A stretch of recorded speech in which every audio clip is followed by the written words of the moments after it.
को मनाई जाए या 15 जनवरी को, क्योंकि पंचांग के अनुसार सूर्य भगवान 14 जनवरी 2026 को दोपहर 3:11 पर धनु राशि से निकलकर मकर राशि में प्रवेश करेंगे। इसी कारण कुछ लोगों का कहना है कि चूंकि सुबह के समय सूर्य धनु राशि में रहते हैं, इसीलिए 14 जनवरी को स्नान दान नहीं करना चाहिए और संक्रांति 15 जनवरी को मनानी चाहिए। लेकिन यदि हम इस विषय को शास्त्रों के अनुसार गहराई से समझें तो सारी शंका स्वतः समाप्त हो जाती है। सबसे पहले यह समझना आवश्यक है कि संक्रांति क्या होती है। जब सूर्य भगवान एक राशि से दूसरी राशि में प्रवेश करते हैं, उस संधि काल को संक्रांति कहा जाता है। इस समय सूर्य धनु राशि में है, इसलिए धनुर्मास चल रहा है, जिसमें विवाह जैसे मांगलिक कार्य नहीं किए जाते। जब सूर्य धनु राशि से निकलकर मकर राशि में प्रवेश करते हैं, तभी मकर संक्रांति होती है और इसी के साथ उत्तरायण का आरंभ होता है।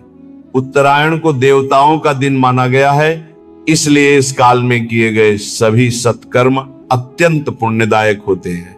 शास्त्रों के अनुसार वर्ष में 12 संक्रांतियां होती हैं और इन्हें 4 वर्गों में विभाजित किया गया है। मिथुन, कन्या, धनु और मीन राशि में प्रवेश को षड़शीत संक्रांति कहा गया है, जिसमें किया गया पुण्य 86,000 गुना फल देता है। वृषभ, सिंह, वृश्चिक और कुंभ राशि में सूर्य के प्रवेश को विष्णुपदी संक्रांति कहा गया है, जिसमें पुण्य 1,00,000 गुना फलदायी होता है। मकर और कर्क संक्रांति को अयन संक्रांति कहा जाता है। मकर संक्रांति से उत्तरायण और कर्क संक्रांति से दक्षिणायन आरंभ होता है। अयन संक्रांति में किया गया पुण्य करोड़ गुना फल देता है। मेष और तुला संक्रांति को विश्व संक्रांति कहा गया है, जिसमें किया गया पुण्य अनंत गुना माना गया है। अब शास्त्रों का स्पष्ट नियम समझिए। धर्म ग्रंथों में कहा गया है कि यदि सूर्य की संक्रांति दिन में अर्थात सूर्यास्त से पहले होती है, तो उस पूरे दिन को स्नान, दान और पुण्य कर्म के लिए शुभ माना जाता है। यदि संक्रांति सूर्यास्त के बाद रात्रि में होती है, तो उसका पुण्य अगले दिन माना जाता है। 2026 में मकर संक्रांति 14 जनवरी को दोपहर 3:11 पर हो रही है, यानी दिन में हो रही है।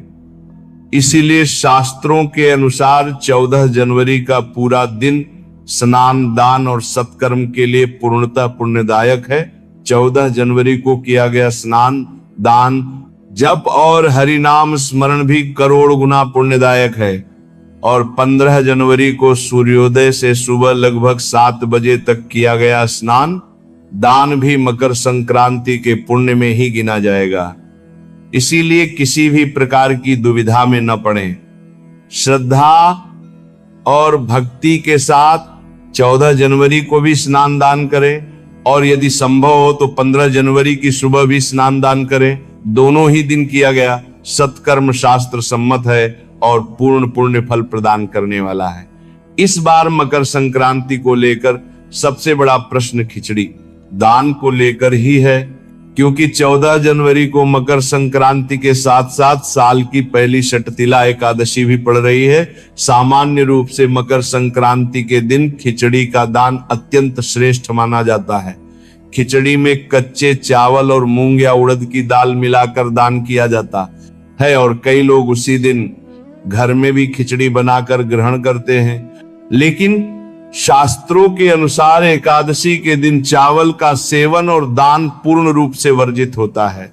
इसलिए इस वर्ष 14 जनवरी को, क्योंकि मकर संक्रांति के दिन ही एकादशी है, न तो खिचड़ी बनाना उचित है और न ही खिचड़ी या चावल का दान करना चाहिए। अब प्रश्न ये उठता है कि जब खिचड़ी दान नहीं कर सकते तो फिर ऐसा क्या दान किया जाए जिससे हमें खिचड़ी दान के समान ही पूर्ण पुण्य फल प्राप्त हो। शास्त्रों में बताया गया है कि मकर संक्रांति के दिन तिल और गुड़ का विशेष महत्व होता है। इसलिए इस बार मकर संक्रांति पर आप काले तिल और गुड़ का दान करें या तिल गुड़ से बने लड्डुओं का दान करें। यह दान आपको खिचड़ी दान के बराबर ही पुण्य फल प्रदान करता है। यदि फिर भी किसी का मन खिचड़ी दान को लेकर है तो ध्यान रखें कि 14 जनवरी को खिचड़ी दान बिल्कुल ना करें।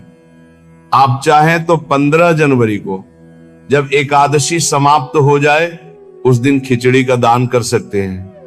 पर यह स्पष्ट समझ लें कि शास्त्रों के अनुसार मकर संक्रांति के दिन यानी 14 जनवरी को एकादशी होने के कारण खिचड़ी या चावल का दान नहीं किया जाना चाहिए। इसके अतिरिक्त मकर संक्रांति के दिन आप जरूरतमंदों को कंबल, गर्म कपड़े, तिल गुड़, फल या अन्य सात्विक वस्तुओं का दान भी कर सकते हैं। ठंड के मौसम में किया गया यह दान भी अत्यंत पुण्यदायक माना गया है। साथ ही जिस भी वस्तु का दान करें अपनी सामर्थ्य के अनुसार कुछ दक्षिणा अवश्य जोड़ें, चाहे वह 10 हो, 100 हो या 500 हो। इस प्रकार इस वर्ष आप लोग मकर संक्रांति के दिन एकादशी होने के कारण खिचड़ी दान न करके तिल गुड़ का दान करें, और यदि खिचड़ी दान करना ही चाहें तो उसे 15 जनवरी को करें। ऐसा करने से आप शास्त्र सम्मत विधि से